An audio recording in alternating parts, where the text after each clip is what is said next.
अपणियां नाल वैर। कमाल दी गल, पंजाब देश दा अंग ते सारे प्रांतां नूं हर तरीके नाल संपन्न करन दी कोशिश करो, पंजाब नूं कमजोर करन दी कोशिश करो। जे तुसी NSA भी लाओ तो बाकी प्रांतां दी सजा 1 साल दी, पंजाब दे 2 साल दी, इत्थे 2 साल दी। जिस जिस प्रांत तुसी डैम बनाओ उस प्रांत दे हवाले कर दो, पर इत्थे तुसी भाखड़ा बनाओ तो अपना ही कंट्रोल रखो, पंजाब नूं नहीं देना। ये क्यों दिता जा रहा? इनू तुसी अंग कदी समझिया ही नहीं कि जब तुसी पंजाब नूं अपना अंग नहीं समझते तो पंजाब दे रहने वाला तुहाडा अंग किस तरह होगा? उसनूं तुसी अपना अंग, एक हकीकत है, बहुत बड़ी सच्चाई है। अपनों से बैर रखना तूने बुतों से सीखा। तेनों पता ही नहीं, सिख इस देश का जितना अपना है और कोई अपना नहीं। इत्थे ते पुराने बंदे जयचंद पैदा होंदे रहे जो देश नूं गुलाम करते रहे। इत्थे ते खिमा करनी भगत सिंह जैसे सिखां दे पैदा होए जो देश नूं आजाद करांदे रहे। इत्थे ब्राह्मणां दे जयचंद पैदा होंदे रहे जो देश नूं गुलाम करते रहे। ये तो इतिहास है, सामने इतिहास है।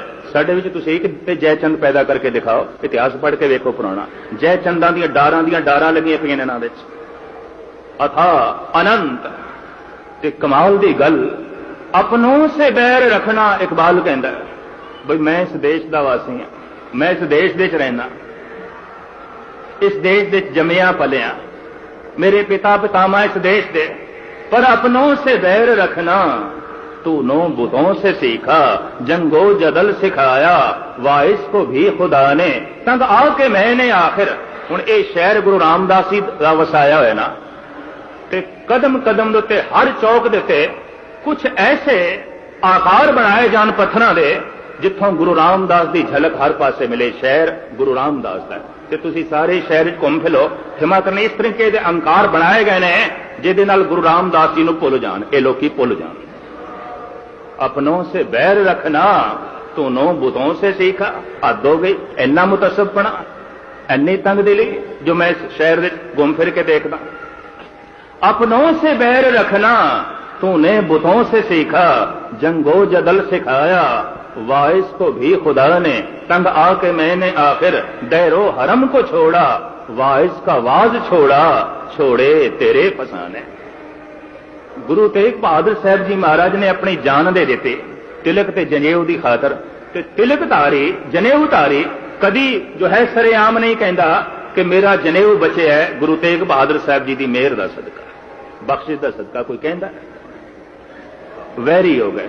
शीशगंज में एक दफा आग भी लाई गई थी। अपनों से बैर रखना तूने बुतों से सीखा, जंगो जदल सिखाया वाइस को भी खुदा ने, तंग आके मैंने आखिर दैरो हरम को छोड़ा, वाइस का वाज छोड़ा, छोड़े तेरे फसाने।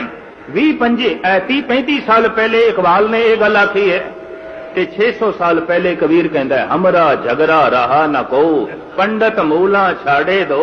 भाव ये ब्राह्मण जे इकबाल दे टाइम इतना कठोर से ते कबीर दे वक्त भी इतना कठोर से, ते जे कबीर दे वक्त इतना कठोर से ते महात्मा बुद्ध दे वक्त भी इतना कठोर से। कभी उसने ब्राह्मणी निजाम नो मनन तो इनकार कर देता, आखिया नहीं ये कठोरता मैनू कबूल नहीं, ये मैनू जो है प्रवान नहीं। तो ब्राह्मणी निजाम दियां धज्जियां उड़ाइयां महात्मा बुद्ध ने। ते पता ब्राह्मण चूंकि कठोर ते से शस्त्र लेके आया, 12 लाख बौद्ध भिक्षु कतल कर दिते गए इस देश में ब्राह्मण के इशारे नाल, शंकराचार्य के इशारे। इतिहास पढ़ के ते देखो, ब्राह्मणी निजाम तो जद भी कोई बागी होया भी ये निजाम सानू प्रवान नहीं, ये ते पत्थर है, इहदे नाल ते जिहड़ा नेड़े आंदा उहदा सिर टुटदा है। ये ते पत्थर है, पत्थर सानू कबूल नहीं। कोई जीवदा जागदा मनुख बैठना चाहिए, पत्थर क्यों बैठन? पत्थर ते देश नाल टकराणगे, देश नूं चिकनाचूर करनगे। तो 12 लाख बौद्ध भिक्षु मौत के घाट उतार दिते गए ते बाकी बौद्ध भिक्षु भज गए। ब्राह्मणों ने देश विच रहन नहीं दिता, टिकण नहीं दिता। कबीर पंथी खड़े हुए सन, ब्राह्मणों ने मिटा दिते। इतनी मैं अर्ज कर दी। स्वामी महावीर ने जैन पंथ चलाया, ब्राह्मणों ने चलन नहीं दिता। समुचे देश विच 50 लाख तो ज्यादा नहीं ने। स्वामी महावीर भी ब्राह्मणी मत तो इनकारी होए ते ब्राह्मण ने नहीं चलन दिता। 50 लाख तो ज्यादा नहीं ने। हालांकि जैनियां दे 24 अवतार ने ते 24 अवतारां दी तपस्या मेहनत खिमा करनी 50 लाख तो ज्यादा नहीं पैदा कर सके। ब्राह्मणी निजाम की रुकावट। और होर भी मैं अर्ज करा, इत्थे सतनामी भी नहीं फैल सके। बहुत वड्डा यह पंथ चलिया, बहुत वड्डे पद्धर का। ब्राह्मणी निजाम ने थां थां दे उत्ते रोकां खड़ियां करके इनू भी खत्म किया।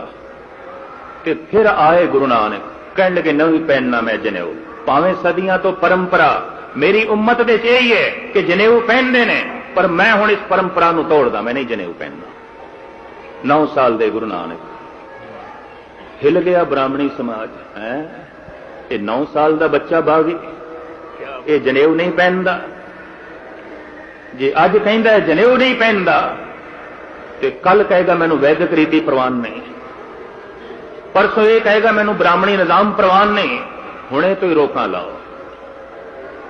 तो खिमा करनी कदम कदम दिते गुरु नानक देव जी महाराज तो लैके हुण तक जड़ा वड्डण की कोशिश की गई। पर मैं इन्हां ब्राह्मणां नूं आख दियां, इन्हां जड़ां दे च गुरु अर्जन देव जी महाराज ने, गुरु तेग बहादुर साहब जी ने और गुरु गोबिंद सिंह जी के लाडलियां ने अपना खून पाया है। खिमा करनी ये जड़ा नहीं वड्डियां जांदियां, अपनी थां ते मजबूत रहणगियां और महान रहणगियां। जिथे तंग आके इकबाल ने आखे, जिथे तंग आके कबीर ने कहा, और जिथे तंग आके गुरु नानक देव जी महाराज ने इतराज किया, इनकार किया, उथे तंग आके गुरु गोबिंद सिंह जी महाराज को कहना पिया मेरा ब्राह्मणी निजाम नाल कोई मतलब ही नहीं। क्षत्रिय को तो बामण को ना है, कह तप आवत हो जो करो। स्पष्ट इंज कह दिता, मैं बामण का पुत्र ही नहीं, मेरा बामणी निजाम नाल कोई मतलब ही नहीं। गल खत्म, सिलसिला खत्म। तो इतने वड्डे पदर दिते अवतारी पुरुषों ने, महात्मा बुद्ध ने, स्वामी महावीर ने, कबीर पंथियां ने और सतनामियां ने, तो फिर गुरु घर ने कोशिश की थी। और मैं अर्ज करा, वो निजाम जिहड़े खड़े हुए सन सुधार, कबीर पंथी, जैनी, बोधी, करीबन करीबन मिटा दिते गए इस देश दे। इतिहास तुसी पढ़ के देखो। मैं जब इस ढंग नाल देखना ये मिट क्यों गए। महात्मा बुद्ध जैसा तपीश्वर 12 साल उसने तप किया, जिंदगी के बड़े गहरे राज उसने लभे। वो देश दे विच उन्हां राजां नूं वंडदा रहा, लेकिन किसने रोक खड़ी कर दी? ब्राह्मणों ने। नहीं वंडण देना, नहीं चलन देना। इत्थे सूफी फकीरां दे भी कदम रोके गए। और मैं अर्ज करा, जेड़े जेड़े ब्राह्मण तो सताए हुए सन, उन्हां सारे भगतां नूं गुरु अर्जन ते गुरु नानक देव जी ने अपनाया। जेड़े सताए हुए सन, नामदेव सताया होया सी, सूद सूद कर मार उठायो, कहो करो बाप बीठला। सूदर सूदर करके मार के मैनू बाहर कढ़ छड़िया। मैं दोवें मंदिर देखे ने, औंडा ते बीठल मंदिर। बीठल मंदिर है पंडरपुर दे च, ते जेड़ा मंदिर फिर चुके है वो है औंडा दे च। औंडा हजूर साहब तो 40 मील दूरी ते है, ते पंडरपुर गालबन 300 मील पै जांदा है। इन्हां दोवां थां ते मैं गया, फिर होया मंदिर भी देखिया है। औंडा दे च मूर्तियां दा मूंह एक पासे ते मंदिर दा दरवाजा दूजे पासे, अज भी है। हुणे जब पिछले दिनी को 2 महीने पहले दास हजूर साहब गया सी, फिर भी मैं औंडा तो लंघदा होया गया। कार ते जा रहे सी तो औंडा 1 मील थल्ले जो है हाईवे तो थल्ले एक पासे कस्बा है। मैं कहा चलो वेखदे जांदे हैं। बाहर ही उसका मंदिर बनाया, जिवें धक्के मार के मंदिर चो बाहर कढ़िया सी ना, ते हुण भी उसका छोटा जिहा मंदिर नामदेव का बाहर ही बनाया है। ए नामदेव का थड़ा है जी, इत्थे बैठा सी। ते पंडरपुर ते मैं निराला सिलसिला देखिया। अंदर बिठल का मंदिर वेखिया, तरह तरह के देवी देवतियां दी मूर्तियां। ते जब मैं बाहर निकलण लगा ना दूजे दरवाजे दे राहीं, ते दूजे दरवाजे दे विच पौड़ियां दे उत्ते थाल दे विच एक मूर्ति सी। ते पुजारी आवाज लाउण, संत नामदेव नूं मत्था टेकदे जाओ, संत नामदेव नूं मत्था टेकदे जाओ। ते मैं कहा पुजारी जी पहले मैनूं गल दसो, सारियां दी मूर्तियां ते मंदिर दे अंदर ने, ते नामदेव दी मूर्ति इत्थे जुत्तियां च रखी हुई, इत्थे ते लोकी जुत्तियां उतार के अंदर जांदे ने, बाहर निकलदे ने। ते पौड़ियां दे च आखण लगे ये शूद्र है ना, इनकी मूर्ति अंदर स्थापन नहीं हो सकती, शूद्र है। संत ने मत्था भी टेको, पैसे भी चढ़ाओ, पर है न शूद्र, अंदर नहीं वड़न देना। उत्थे बोल मैं अपनी डायरी च नोट कीते, मैं कहा नामदेव तेनू उदों धक्के मार के मंदिर चो बाहर कढ़िया सी, अज तेरी मूर्ति नूं धक्के मार के बाहर कढ़िया। ਇਹ ਤੇ ਤੇਰੀ ਮੂਰਤੀ ਨੂੰ ਵੀ ਅੰਦਰ ਵਾੜਨ ਨੂੰ ਤਿਆਰ ਨਹੀਂ, ਇਹ ਤੇਰੀ ਮੂਰਤੀ ਨੂੰ ਵੀ ਅੰਦਰ ਦੇਣ ਨੂੰ ਜੋ ਹੈ ਥਾਂ ਦੇਣ ਨੂੰ ਤਿਆਰ ਨਹੀਂ। ਅੱਜ ਤੱਕ ਇਹ ਨਿਜ਼ਾਮ ਮੌਜੂਦ ਹੈ। ਮੂਰਤੀ ਉਸ ਦੇ ਅੰਦਰ ਨਹੀਂ ਸਥਾਪਨ ਕਰਨੀ, ਬਾਹਰ ਬੈਠੇ ਪੌੜੀਆਂ ਤੇ ਬੈਠੇ। ਤੇ ਖਿਮਾ ਕਰਨੀ, नामदेव जैसे ब्रह्म ज्ञानी नाल इतनी ईर्ख, कबीर जैसे संत नाल इतना द्रोह, महात्मा बुद्ध जैसे महान पैगंबरी पुरुष नाल इतनी दुश्मनी। तो खिमा करनी, जब पैगंबरां ते पैगंबर महान गुरु नानक देव जी महाराज लंबा और वड्डा आदर्श लेके आए तो उतनी वड्डी दुश्मनी सामने आनी सी। कुदरती गल है, क्योंकि गुरु नानक दे बनाए हुए सिद्धांत दे ब्राह्मणी मत वास्ते कोई थां नहीं, जगह नहीं है। और 9 साल तो गुरु नानक ने यह बगावत शुरू की थी, मैं नहीं पहनना जनेऊ, गल खत्म। मैं परंपरावादी नहीं हाँ और मैं वेद भी नहीं पढ़ना। दयानंद ने कह दिता, गुरु नानक कोई वेद पाठी थोड़ी से, गुरु नानक को कोई संस्कृत थोड़ी आती थी। उन्होंने निर्भय की जगह पर निर्भव लिखा है, पर उन्होंने कौन दसे गुरु नानक संस्कृत पढ़ाना आया इस देश? टीचर सी कोई संस्कृत पढ़ाना आया नहीं, गुरु नानक सच पढ़ाना आया, सच की है।